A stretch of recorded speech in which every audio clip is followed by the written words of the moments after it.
ఆదికవి Nannaya university 20వ foundation day వేడుకలను NTR convention centre లో ఘనంగా నిర్వహించారు. ముఖ్య అతిథిగా వీసీ ఆచార్య ఎస్ ప్రసన్న, శ్రీ జిల్లా కలెక్టర్ కీర్తి చేకూరి హాజరై నన్నయ్య విగ్రహానికి పూలమాలలు వేసి జ్యోతి ప్రజ్వలన చేసి కార్యక్రమాన్ని ప్రారంభించారు.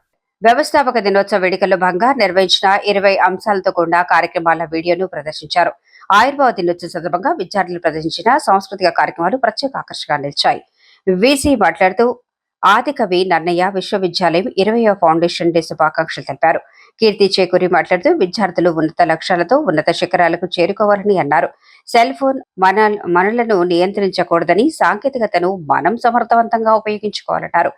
మాజీ vice chancellor professor K Niruparani, professor George Victor, professor M Muchchal Naidu, professor Mokka Jagannatharao, professor Y Srinivasarao, incharge professor GVR Prasad Raju, incharge professor K Padmaraju, university రిజిస్ట్రార్లకు కృతజ్ఞతలు తెలిపారు. ఈ కార్యక్రమంలో ఇన్ఛార్జ్ రిజిస్ట్రార్ ఆచార్య పి సురేష్ వర్మ, విశ్వవిద్యాలయ అధికారులు, అధ్యాపకులు, విద్యార్థులు పాల్గొన్నారు.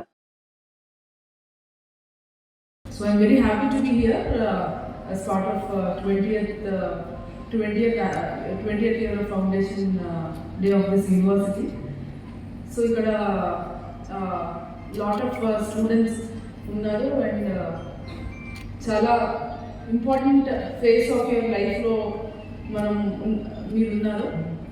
So as I came to this university, I studied from IIT Madras.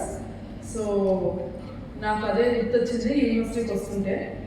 And how little I knew about the value and importance of the time I spend in the campus అనేది I'm just recollecting. So I just saw vice chancellor 20 different teams అందరూ కూడా చాలా చక్కగా participate చేశారు. I wanted to speak about the time that you have here. అందరూ students of different departments, undergraduates, postgraduates, engineering, commerce, management, humanities and different other disciplines ఇక్కడ లో చదువుతున్నారు. So బేసిక్గా ఒకప్పుడు డ్యూరింగ్ మై అండర్ గ్రాడ్ కానీ మా టైంలో ఫస్ట్ 10th క్లాస్ బాగా చదువు మంచి మార్కులు వస్తే 500 వస్తే లైఫ్ సెట్ అయిపోతుందని చెప్పేవారు.